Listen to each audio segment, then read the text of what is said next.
وسلم تسليما كثيرا. أما بعد فأعوذ بالله من الشيطان الرجيم. بسم الله الرحمن الرحيم. ألهاكم التكاثر حتى زرتم المقابر كلا سوف تعلمون ثم كلا سوف تعلمون كلا لو تعلمون علم اليقين لترون الجحيم ثم لترونها عين اليقين ثم لتسألن يومئذ عن النعيم. آمنت بالله صدق الله مولانا العظيم وصدق رسوله النبي الكريم ونحن على ذلك من الشاهدين والشاكرين والحمد لله رب العالمين. بزرگان محترم اور برادران عزیز،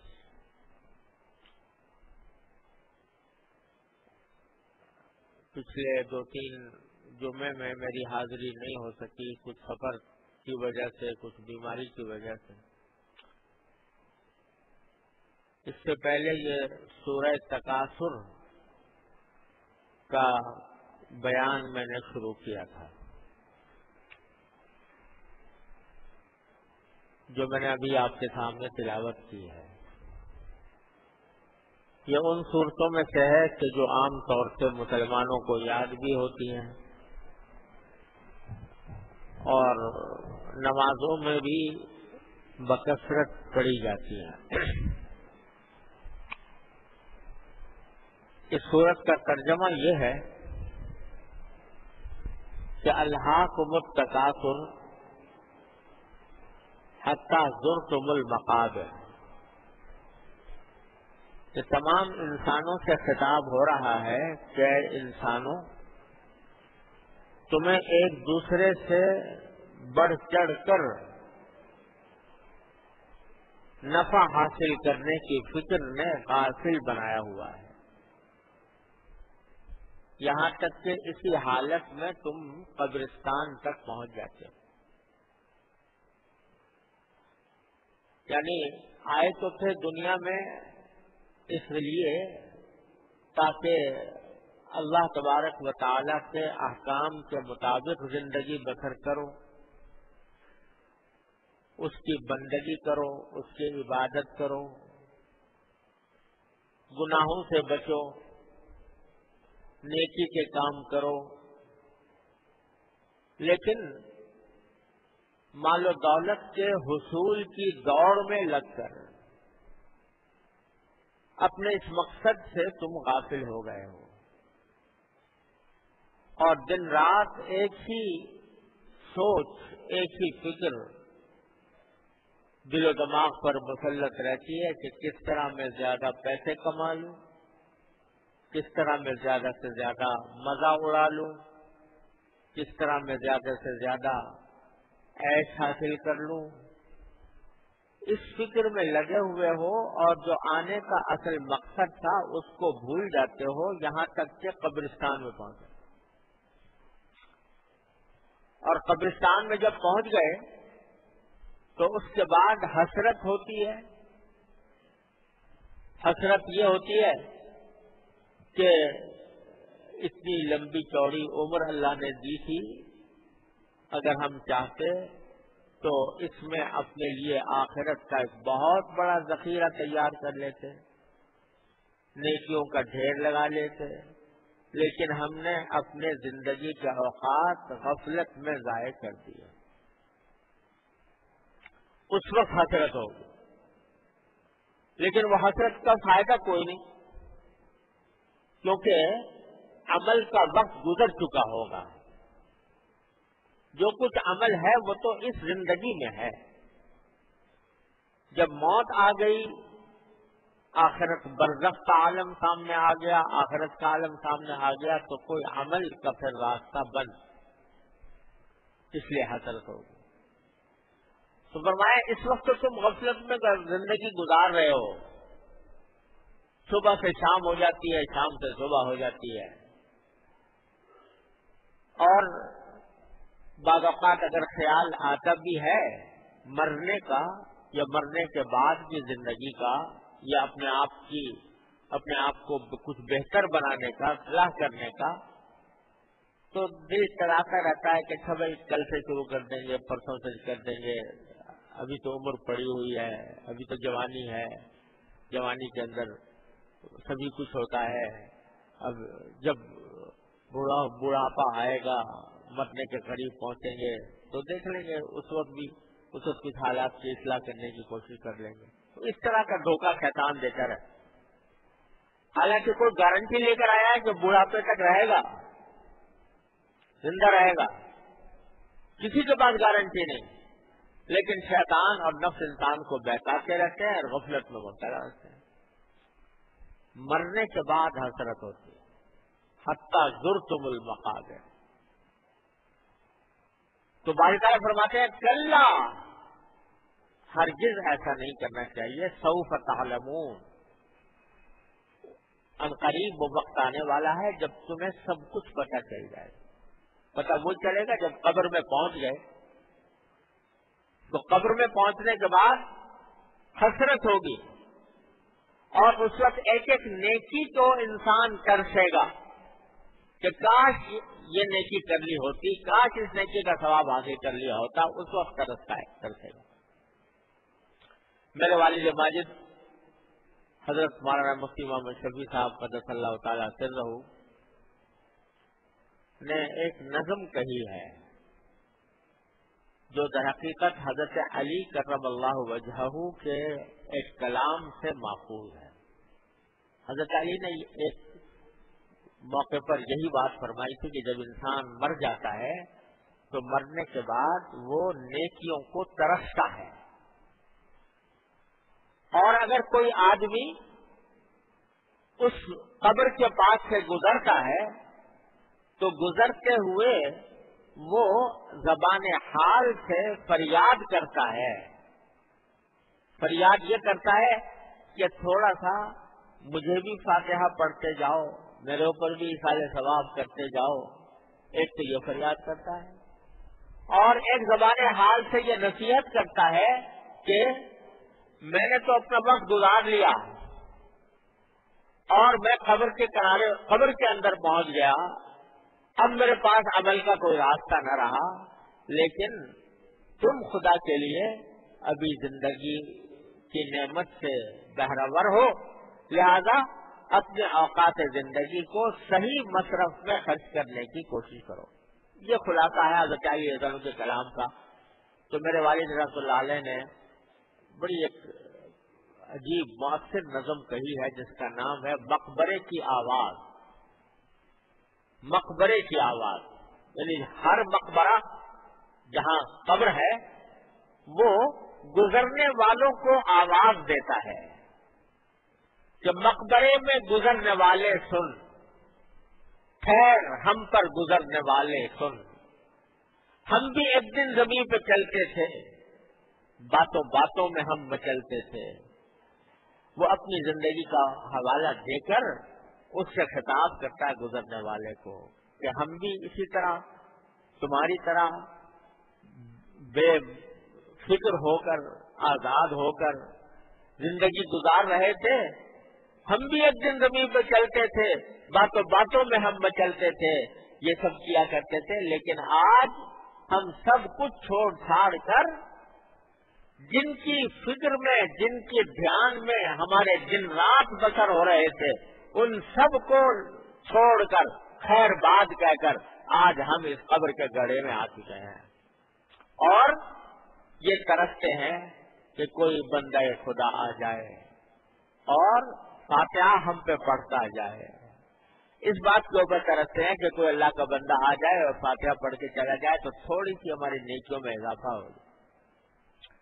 اللہ تبارک و تعالیٰ اس وقت کا ابھی سے دھیان دلا رہے ہیں کہ الہاکم التکاثر حتی زرتم المقابر، تم غفلت میں پڑے ہوئے ہو، دن رات ایک دوسرے سے بڑھ چڑھ کر دولت اور عزت اور شہرت اور معاش حاصل کرنے کی فکر میں پڑے ہوئے ہو، اس سے غافل بنے ہوئے ہو اپنے اصل مقصد زندگی سے، یہاں تک کہ اسی حالت میں قبرستان میں پہنچ جاؤ گے، کلا سوف تعلمون، اس وقت تمہیں سب پتہ چل جائے گا۔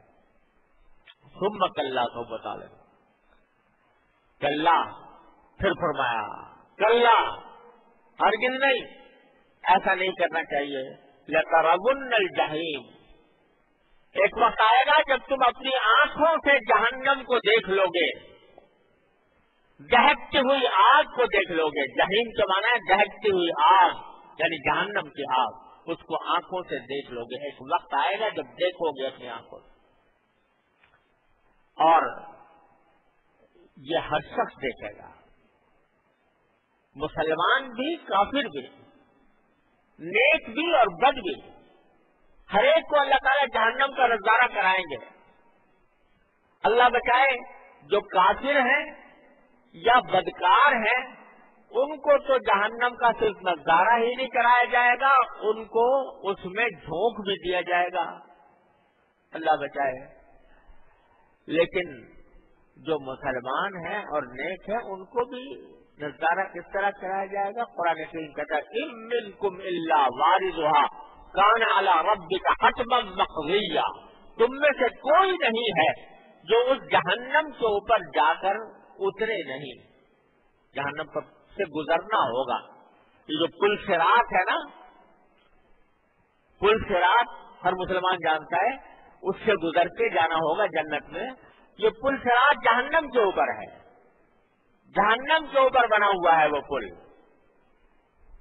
اور جب اس پر ہر انسان کو گزرنا ہے، وہ چاہے مسلمان ہو یا کافر ہو، نیک ہو یا بد ہو، صالح ہو یا فاسق ہو، اس پر تو گزرنا ہی ہے ہر ایک کو۔ یہ مسلمانوں کو جو گزارا جا رہا ہے نا، نیک لوگوں کو بھی گزارا جا رہا ہے، یہ بھی در حقیقت اللہ تعالیٰ کی ایک نعمت ہے کہ وہ آنکھوں سے نظارہ کریں گے کہ اگر خدا نہ کرے ہم جہنمی ہوتے تو یہاں ہوتے، یہ ہماری جگہ ہوتی۔ اس کے بعد جب جنت میں پہنچیں گے تو جنت کی لذت اور اس کی راحت اور اس کی نعمت کا صحیح اندازہ ہوگا۔ سائے کا مزہ اس وقت آتا ہے جب دھوپ سے گزرے آدمی، جب دھوپ سے گزر کے جائے تو پتہ چلتا ہے کہ سایہ کتنی نعمت ہے، اور اگر دھوپ دیکھی ہی نہیں، سائے میں زندگی گزاری تو پتہ نہیں چلے گا کہ کیا چیز ہے وہ۔ اس لیے حدیث میں قرآن کریم کہتا ہے کہ ہر منکم الا واردھا، ہر شخص اس پر سے گزرے گا۔ لیکن حدیث میں نبی کریم صلی اللہ علیہ وسلم نے بتایا کہ جو نیک لوگ ہوں گے وہ بجلی کسی تیزی سے گزر جائیں گے کہ جہنم کی آنچ بھی ان کو نہیں لگے گی، لا یسمعون حسیسھا، وہ اس کے آواز بھی نہیں سن سکیں گے جہنم کی، وہ بھی نہیں، بس آنکھوں سے نظارہ کر کے کہ اوہو یہ خطرناک وادی ہے جس کے اندر کے اللہ بچائے ہم جا سکتے تھے، اللہ نے ہمیں سے محفوظ کر دیا، اس سے گزر کر اس طرح بجلی کسی تیزی سے گزر جائیں گے۔ بعض روایتوں میں بعض لوگ ہیں کہ جو بجلی کی تیزی سے نہیں لیکن اور زیادہ اس سے ذرا کم رفتار سے گزریں گے، کچھ ایسے ہیں جو اس سے کم رفتار سے گزریں گے، کچھ ایسے ہیں جو تھوڑا تھوڑا کر کے گزریں گے، لیکن گزرے گا ہر ایک۔ اور ایک حدیث میں رسول کریم صلی اللہ علیہ وسلم نے یہ ارشاد بھی مروی ہے کہ ہر مسلمان کو جنت میں لے جانے سے پہلے جہنم کی وہ جگہ دکھائی جائے گی کہ جہاں اگر اس نے ایمان اور عمل صالح کا نہ کیا ہوتا تو اس کی جگہ جہنم میں کیا ہوتی، وہ دکھائی جائے گی۔ وہ اسی لیے دکھائی جائے گی تاکہ جنت کی نعمت کا کہ قدر ہو، قدر معلوم ہو کہ یہ اللہ نے کیسی نعمت عطا فرمائی۔ اللہم الذی الحمدللہ الذی اذھب عنا الحزن، کہ وہ زبان دل سے یہ آواز نکلے کہ اللہ تیرا شکر ہے کہ کس مصیبت سے آپ نے مجھے نجات عطا فرمائی. تو یہ اللہ تبارک و تعالیٰ ہر ایک کو دیکھیں. لَتَرَوُنَّ الْجَحِيمَ، تم ضرور بالضرور دیکھو گے دہکتی ہوئی آگ کو، جہنم کی آگ کو. اس وقت حسرت ہوگی. اور پھر فرماتے ہیں بارے تعالیٰ ثُمَّ لَتُسْأَلُنَّ يَوْمَئِذٍ عَنِ النَّعِيمِ، اس دن تم سے پوچھا جائے گا کہ دنیا میں جو نعمتیں ہم نے تم کو دے رکھی تھی اس کا کیا حق تم نے ادا کیا. تو آج اللہ تبارک و تعالی ہمیں یاد دلا رہے ہیں اپنے فضل و کرم سے کہ ابھی تمہیں زندگی کی نعمت میسر ہے. ایسی نعمت میسر ہے کہ اس کا ایک ایک لمحہ انتہائی قیمتی ہے. اگر چاہو تو ایک لمحے میں اپنے لیے جنت کے خزانے اکٹھے کر لو. ایک لمحے میں. کیسے؟ توبہ کر لو. ابھی اللہ تبارک و تعالیٰ نے یہ دروازہ ایسا رکھا ہے کہ 70 سال گناہوں میں گزارے ہوں. فرض کرو 70 سال گناہوں میں گزارے ہوں، اللہ تعالیٰ سے غافل ہو کر گزارے ہوں، اللہ کے رسول صلی اللہ علیہ وسلم کی تعلیمات سے بے پرواہ ہو کر گزارے ہوں، لیکن آج سچے دل سے اللہ تبارک و تعالیٰ کی بارگاہ میں حاضر ہو کر کہہ دو کہ استغفر اللہ ربی من کل ذنب واتوب الیہ. اے اللہ میں سارے گناہوں سے آپ کی معافی مانگتا ہوں اور توبہ کرتا ہوں، یعنی نادم ہوں اپنے پچھلی زندگی پر، اور آج سے یہ ارادہ کرتا ہوں، عزم کرتا ہوں کہ آج کے بعد آپ کی نافرمانی نہیں کروں گا. یہ کر لیا؟ آج کر لو، ایک لمحے میں کر لو. سارے 70 سال کی زندگی کے دریدر دور ہو جائیں گے، ساری زندگی کا میل و کچیل صاف ہو جائے گا، اور اللہ تبارک و تعالیٰ کے ہاں اسی وقت تم اللہ کے ہاں مقبول بن جاؤ گے. یہاں تک کہ اگر توبہ کرتے ہی انتقال ہو جائے فوراً تو اس طرح پاک صاف پہنچے گا اللہ تبارک و تعالیٰ کی بارگاہ میں جیسے آج ماں کی پیٹ سے پیدا ہوا. التائب من الذنب کمن لا ذنب لہ، گناہ سے توبہ کرنے والا ایسا ہے جیسے اس نے گناہ کیا ہی نہیں تھا. بزرگوں نے فرمایا ہے احادیث کی روشنی میں کہ جب بندہ توبہ کر لیتا ہے کسی گناہ سے تو وہ توبہ کرنے کا نتیجہ یہ ہوتا ہے کہ اس گناہ کو اس کے نامہ اعمال سے مٹا ہی دیا جاتا ہے. یعنی ایک طرف تو یہ ہو دنیا کا قاعدہ یہ ہے حساب کتاب کا کہ ایک طرف آمد ایک طرف خرچ، ڈیبٹ اینڈ کریڈٹ کا سلسلہ چلتا ہے کہ اتنی آمد ہوئی اور اتنا خرچ ہوا ہے نا، اس طرح حساب کتاب بنایا جاتا ہے. تو اگر بالفرض کوئی قرضہ تھا آپ کے ذمہ میں اور آپ نے وہ ادا بھی کر دیا تو بھی لکھا جاتا ہے کہ یہ قرضہ تھا یہ ادا ہو گیا.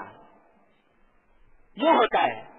لیکن اللہ تعالیٰ کی رحمت دیکھو کہ جب بندہ توبہ کرتا ہے تو توبہ کرنے کے بعد وہ ڈیبٹ کریڈٹ بھی نہیں بلکہ توبہ کرنے کے بعد اس کے نامہ اعمال سے مٹا ہی دیا گیا. ایک شکل تو یہ تھی نا کہ لکھا جاتا کہ اس نے فلاں گناہ کیا تھا لیکن توبہ کی وجہ سے ہم نے معاف کر دیا.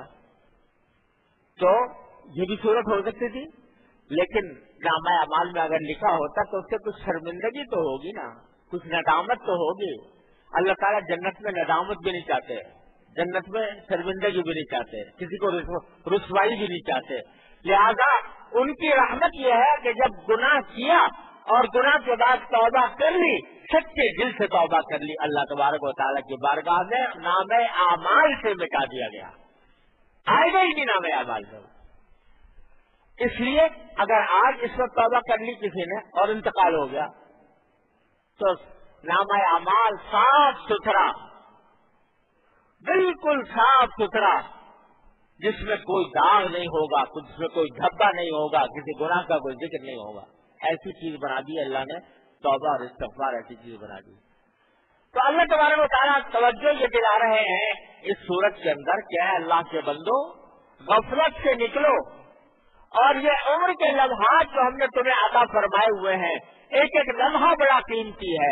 اس ایک لمحے کے اندر اگر تم چاہو تو ہم سے رجوع کر کے اپنے گناہوں کی معافی مانگ کر اور ہماری بارگاہ میں توبہ کر کے اپنے آپ کو بالکل پاک صاف کر سکتے ہو. کرتے جاؤ اور روز کرو.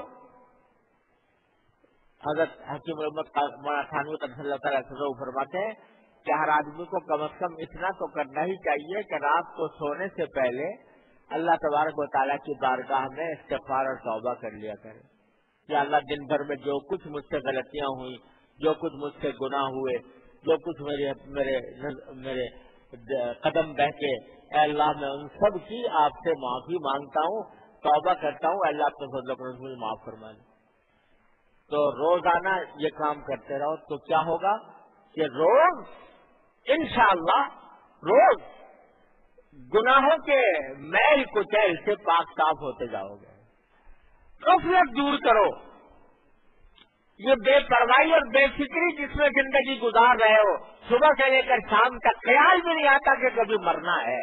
اپنے ہاتھوں سے اپنے پیاروں کو زمین میں دفن کرتے ہو، اپنے کندھوں پر ان کے جنازے اٹھاتے ہو، اپنے ہاتھوں سے ان کو مٹی دیتے ہو اور سمجھتے ہو کہ یہ تو ان کے ساتھ ساتھ معاملہ ہو گیا.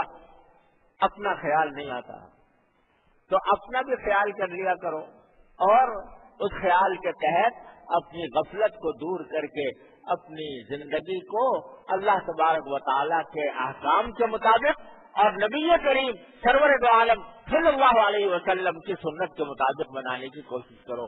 تو انشاءاللہ پھر نفع ہی نفع ہے، جیت ہی جیت ہے، فائدہ ہی فائدہ ہے. اللہ تبارک و تعالیٰ مجھے آپ کو سب کو اس پر عمل کرنے کی توفیق عطا فرمائے. وآخر دعوانا الحمدللہ رب العالمین. درسقرآن.com آپ کے لیے پیش کرتا ہے تفسیر قرآن مولانا افضل شیخو پوری صاحب کی آواز میں. اور اللہ کہتے ہیں یاد کرنے کے لیے آسان، پڑھنے کے لیے آسان اور سمجھنے کے لیے آسان. اس کے علاوہ اس مقبول ویب سائٹ پر آپ سنیے معروف عالم دین کے اصلاحی بیانات. تو اسلام کا نظریہ یہ ہے انا للہ و انا الیہ راجعون. ہم و نعت، بچوں کے لیے اصلاحی کہانیاں اور بہت کچھ. محمد کا روضہ قریب آ رہا ہے، بلندی پہ اپنا نصیب آ رہا ہے. www.darsequran.com